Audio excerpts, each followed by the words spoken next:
Okay, thanks for joining us again. A different session again this time. We've got guest presenters from SMART, Mark and Glen, who will join us in a bit. But I've got a lot to get through, so let's get started. Okay, some good news at last. The JISC agreement has finally been signed off between JISC and Microsoft. So now we can transact campus agreements that were due in January and February, and we can actually speak with some knowledge on what the terms are going to be moving forward. Okay, so some of the highlights. There are some features in common, like schools, colleges and universities with 100 users minimum, and it's based on Microsoft 365 A3 and A5, exactly the same as it was on the previous JISC agreement, so no changes there. But quite a few changes then moving forwards. So level B pricing as a minimum has always been there, and that stays there again. So even if you've only got 100 users, you will get a price break of 3,000 users up to 10,000. But a change this year is if you have more than 10,000 users, you will get a price break at level C or level D as you would do normally without coming onto the JISC agreement. But this time, if you join with that level of staff, you can still access the discounts that are available on some of the products. So previously it was just level B, but now level C and D is introduced. This time it's only a 3-year agreement. You can't sign up to the JISC agreement for 1 year anymore. So only a 3-year, but there is a 1-year extension which is optional. So you can go for a 4th year, but you choose in the 3rd year, not now at the 3rd year. What we will do is we will engage with you to see if it's better for you to extend for a year, because the benefit of the extension is from now on, it's on the price list when you start your 3-year agreement. Previously, that 1-year extension was on the price list 3 years up. So we'll discuss this with you in 3 years' time to work out what is the best option for you moving forward. As I've also mentioned, there are discounts available. A little bit more complex this time, so let's take a bit of time to go through them. So first of all, there's no A3 discounts this year. Last time you had discounts for the first year in a 3-year agreement. Most of you who are on A5 licensing will get a straight 5% for years 1, 2, and 3. In year 4, if you take the optional extension, it will be 3% discount. And this discount, just to remind everybody, is only on the A5 part number. It's not on your whole purchase. Okay, so then there were customers that didn't move to A5 during the last JISC agreement. Those customers will get ramped pricing. So as you can see here, 12% in the first year, 6% in the second, 5% in the third, and 3% in the optional 4th year. Again, only on the A5 part number. Now, the people who can get this will generally be people who were on the JISC agreement last time, but didn't get the ramped discounts on the last JISC agreement. And the way this has worked, JISC have sat down with Microsoft and produced a list of people they think are due for those discounts. That list is now fixed. So if you're not on the list, you will be getting 5% discount and not the ramp discounts.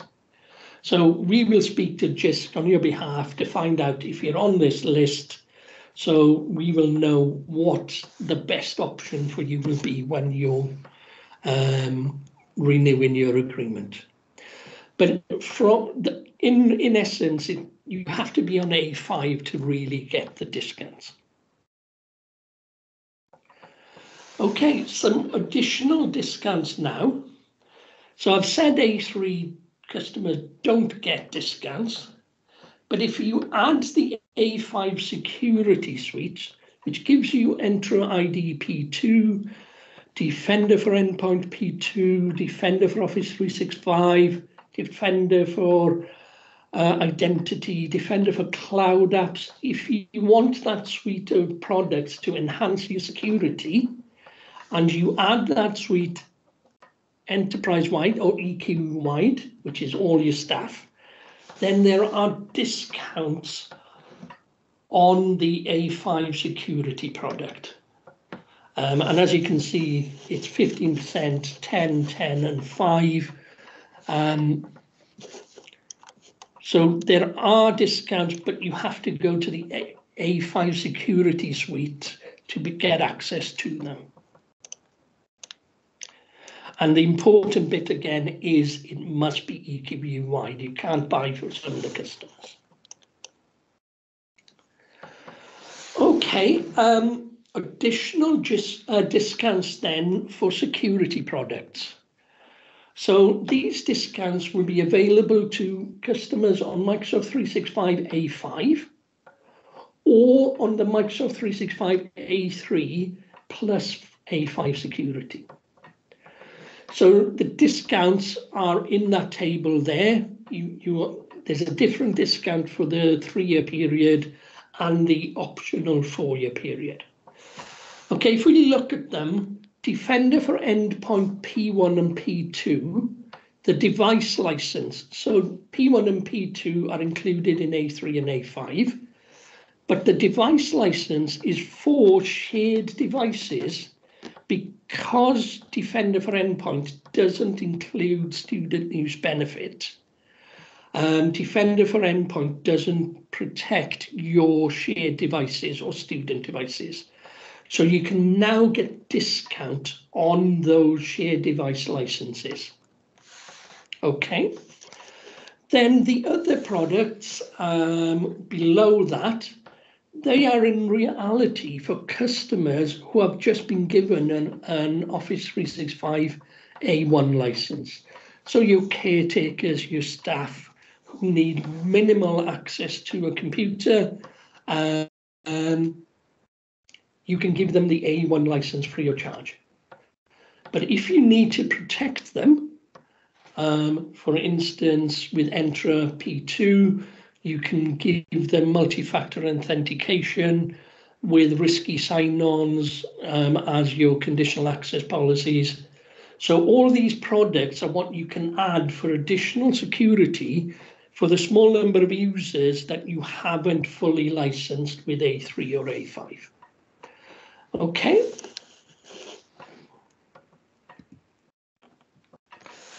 Okay, finally on the discounts, there are some Dynamics 365 discounts. Now they're on a particular set of products, which you can see here. So human resources for your HR departments or finance for your ERP systems. So there are discounts on those products. But there's a couple of caveats here. First of all, you have to commit to these licenses before December the 31st of this year. And you have to purchase a minimum quantity of 1% of your EQU count. So if you've got 100 users, you'd need to buy 1 license. If you've got 1,000 users, it would be 10 licenses. But those 10 licenses are a combination of those 4 products. So you could get 2 human resources and 8 finance licenses. So it's 1% of your EQU count but the bundle of the products. Okay, that's it for the discounts. Now, this one, I don't think many of you have bought them, but it's worth knowing just in case you're interested in moving to it. Okay, I've had to spend more time on the JISC agreement than I thought. So just very quickly, some updates to Microsoft products. First of all, there's Microsoft Loop. Now, Loop is a collaboration tool for people who are working at home or in the office. It's a sharing platform to work on projects together. That is going to be available in education tenancies from the 1st of March. When in March they arrive in your tenancy, we don't know, but they will be there for anyone on A3 or A5. Windows Server 2025 has been announced, as in this is going to be the name for it. There is going to be a link in the chat that will give you a bit more information about it, but again, I don't have too much time now. There's been a lot of announcements, as always, on Copilot, but what I'm going to do is slip back quickly to a couple of questions that arose from the last session we had. So first of all, people wanted student licenses for schools. Microsoft are working on that, but at the moment, they can't give it to students because Copilot is based on ChatGPT. ChatGPT has a minimum age of 13 for in its product terms, and anybody between 13 and 18 needs parental consent to use it. So Microsoft are working on that at the moment, but I'll update you when there's more news. And then there was a question about plagiarism and Copilot. Now, there's another article which we've just, which Reese hopefully has put into the chat window, and it's quite an interesting read on what OpenAI think about plagiarism with AI. They've tested AI detection tools to see if it's been written by AI tools. And their results were that it's not reliable enough to be used sensibly. These were their own tools, but they can't comment on other ones. But because of the importance of this, and if a student puts work in and you don't think they're using AI and they haven't, there's big consequences there. So have a look at the article. It's quite interesting, I think. And again, I've used too much time, but I'm going to pass you now over to the guys at Smart. Mark, over to you. Fantastic. It's always nice to hear those updates as well, and glad to see you're getting all the discounts and everything. So great. Just as a very quick introduction, I'm Mark. I work for Smart. I've joined with some of you before on one of these, so thanks for having me back. My job role within Smart is professional development. So making sure that, as with everything, that it's being used and being used efficiently as well. So either through Pugh or through myself, feel free to be in touch, and any more support I can be with Smart, with the implementation of that, then we're here to support. So I just wanted to kind of give you a bit of an update of where we are within Smart, and I've kind of put a few kind of headings along the top there, particularly because we have now got the enterprise device licenses, the EDLA, for our new products that are coming out later on this year. And what that essentially means is that you can have the Intune, you can have that remote management, you can have the way you deploy apps and that sign in, everything like that, directly from the panel itself without the need of plugging anything in as well.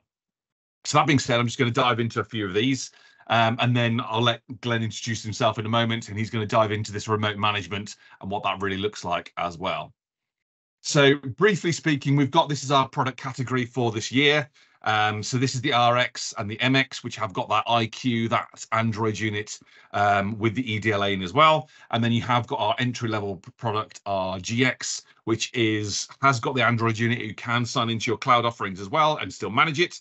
But it's also designed primarily for plugging in a separate Windows machine or something else and being used in that way.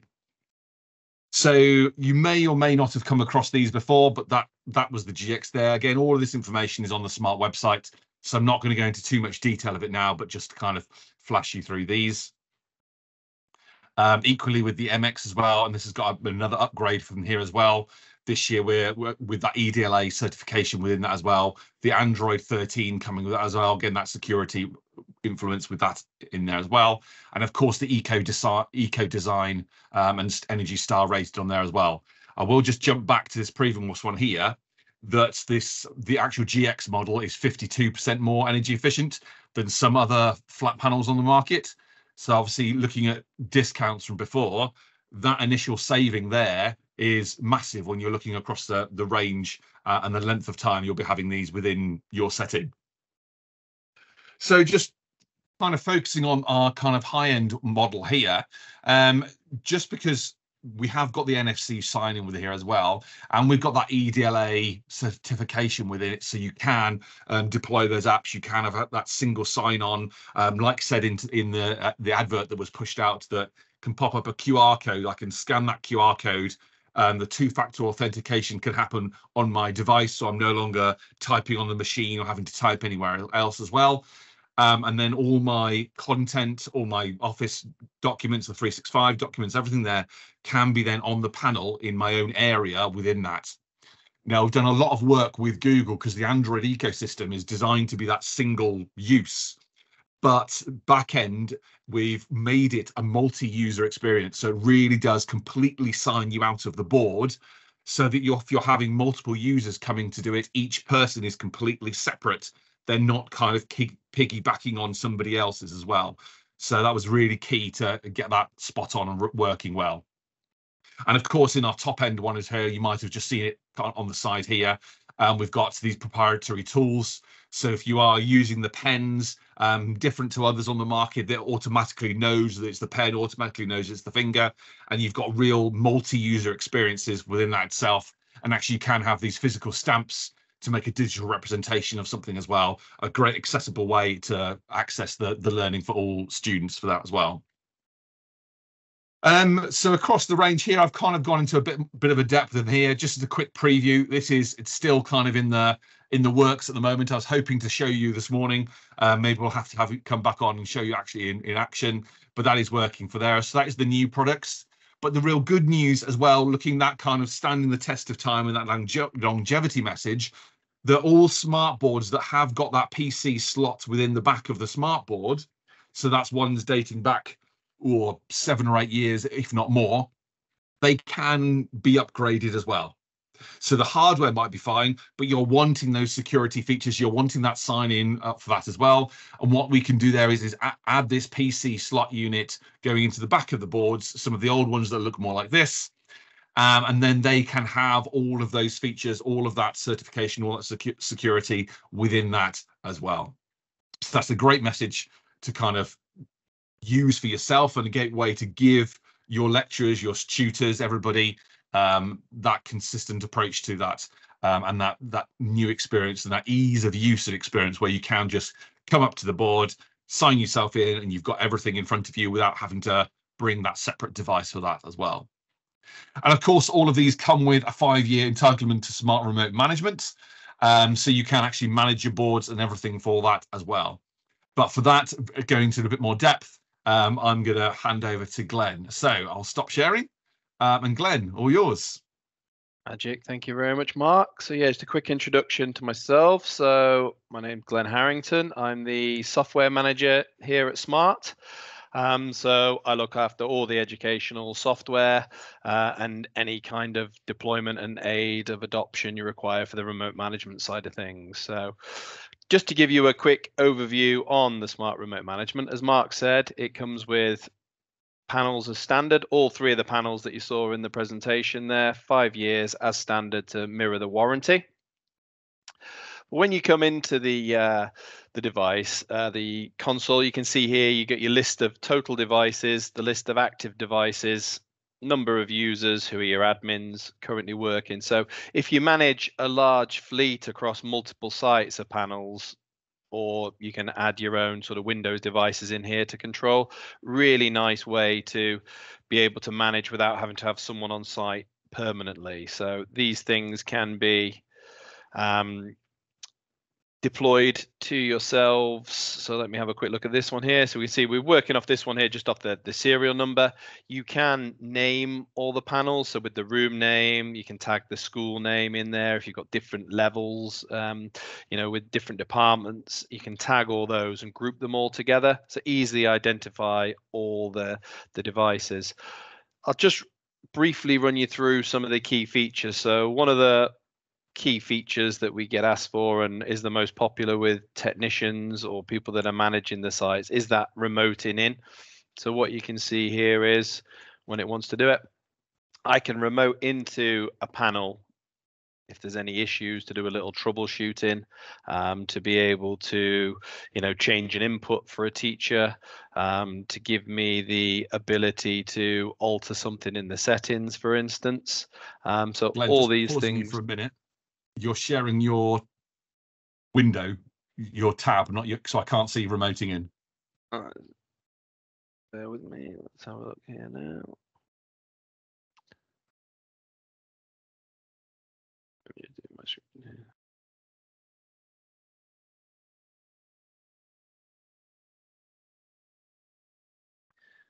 Can we see the screen now? Okay. Mine's just loading in. That's it. Brilliant. Perfect. So this is Thank the you for smart that. board that we can see here now, there.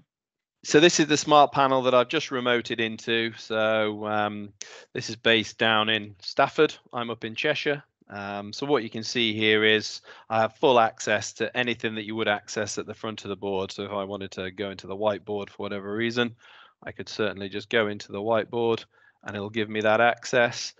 Probably one of the key features you're going to want to be doing at the panel is to hit the settings, and I can start to have a look in the settings for any troubleshooting that I might want to be doing. So it just gives you that access without being on site to be able to go in, configure, perhaps something's dropped off the Wi-Fi and you need to update in there. So it gives you all those sort of features to be able to use and utilize. Some of the other nice little features that you've got to be able to do, so you can install packages. So from here you can add apps directly from the Google Play Store. So if you're looking at your install packages, these are just some that have already been created in the demo site, but you add a new package, decide how you're wanting to do that. So package from Play Store, for instance, and then it's a case of finding that URL, pasting it into here and confirming. What that generates then is one of these little tabs for you. So I could highlight this and apply it, and that will send it to the device that I'm working in. You can send that to an individual device, or you can highlight groups of devices. So if you've got a group of apps that you're wanting for secondary or primary schools, for instance, you can highlight all your secondary schools, push that out to all the devices, and the same with the primary schools. From a policy point of view, so again, you can add your own policies to these devices, so be that via the Android policies or smartboard policies.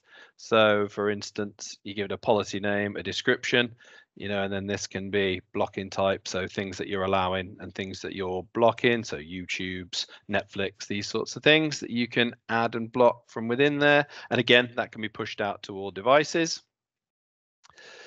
You have the ability to send advanced messaging out to the board as well. So if every, you know, Tuesday morning you do a fire drill and you just want to send a quick reminder out, you can create your own within here. That can come with a little image, a little sound as well. You can set that on a timed display as well, so that every Tuesday 9 a.m. a little warning comes through just to remind people that there's going to be a fire drill or an assembly or whatever you need that to be. or if school has to be shut for snow, bad weather, anything like that, you can have those advanced messages ready to just push out to the panels. From a device settings point of view, again, you can come into here. If you're needing to change the Wi-Fi on a certain device, you can set the device Wi-Fi in here. If there are certain things on the panels that you're wanting to be blocked, so you're wanting people to be unable to install or uninstall apps, so you can lock these down basically. You know, you can disable home buttons, the volume, etc. So literally, it is a tool at the front that has been configured specifically as you're wanting within your sort of security and parameters within that organization. But there are a raft of sort of things that you can and can't do within there. So again, you can lock those all down, but you can apply that to a group or a set. You can add a wallpaper, so if school's individual wallpaper, so you just upload it from your laptop or your desktop, push it out, it'll stretch the screen, so when the screen turns on, it has the school emblem on there as well. So again, quite a nice little feature. Security certifications, so all you need to do for that is copy and paste the body of that certificate into here, confirm it, and again, you can roll that out to all your devices, so you're not having to do it on an individual basis. And then in here, some of the smartboard settings that you perhaps wanting to change, alter, etc. From a secondary school point of view or a college point of view, you got that cleanup policy where people are moving rooms. So as Mark mentioned, with the NFC, it's great because as soon as somebody taps in, it does the cleanup. But if you don't have that panel, you can have that cleanup after an hour. So after every lesson, it'll remove that user from the panel, what they were doing. So when that next user comes in, it's fresh and good to go. I'm just conscious of time, so I'm going to whiz through the next bit a little bit quicker. And if anybody does want a more in-depth view of this, we can certainly set that up, not a problem. You can send files to the panel, for instance, so any files you might want to push out to all devices. You've got triggers and commands. So this is a popular one, just touching on that cost saving, etc. So price of energy, for instance, at the moment is through the roof. So what we can do here, we can set, every 5 p.m. at weekdays, we want to add this. And what does my command want to be? So there's a few things it can be. So you could use OTA, so we could check for over-the-air updates every evening at 5 o'clock. So if there are any updates, it'll install those updates for you and it's fresh to use when the user comes in the morning.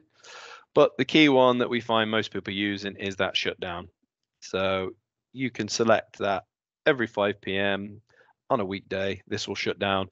You can, within that trigger, set if you want that to be forever or if you just want to be for a certain amount of months, and you can allocate the time slots within there. But quite quickly, you can set that every 5 p.m. every day, these devices are going to shut down. We confirm that, that saves it. You just need to select the device then, or a group of devices, roll that out to them, and that will allow them to shut down at that time. So just from that cost saving point of view, there are a host of other little intricacies that we can do, but we're sort of aware of time on this point. So what I will do is leave it for questions that you have in the group, or as I say, if you get in touch with Pugh directly, we can set up a more in-depth sort of view of this for you.